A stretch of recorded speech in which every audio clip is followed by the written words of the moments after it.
I learned to drive when I was quite young because my father had raced, although he was a dentist. My mother was an ambulance driver in the First War, so I was brought up with cars.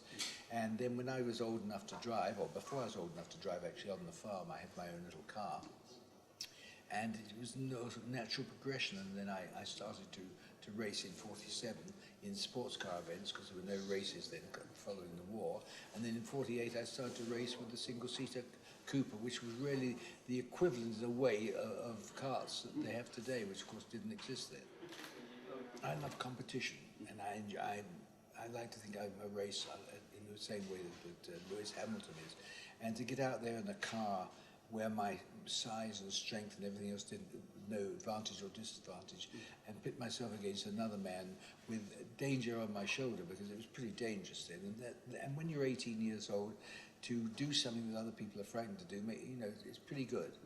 And I liked it, and I found that I was quite good at it. And so when I was offered a professional drive, I took it, and until I was forced out with a big accident in 1962, I had a fabulous life. I still race myself. I drive in historics. I mean, I was racing at the Curtain Raiser at Le Mans a couple of weeks ago, and I've got to go to America and I race, and so I do a fair amount of racing, but only of cars of my era, not of modern ones. I go to some races.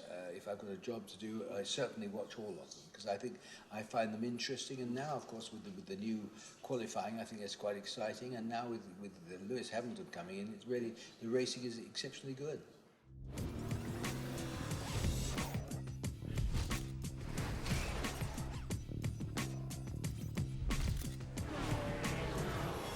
I was very impressed with the graphics, I must say that, and the way things are weighted when you're driving, you do feel certain things are happening. I was not so impressed with the sort of oversteer of the car and one thing and another. I mean, if I drove the way with a normal car, the way I did with that, I can tell you I'd be in real trouble. But I think it's quite an interesting thing, and certainly the best of its type that I've seen. There's a circuit in there, or more than one circuit actually, but I mean Laguna Seca, which they call Mazda, on this, it is exactly the way I remember it. I mean, I chose it to drive on it because the track was exactly as it is.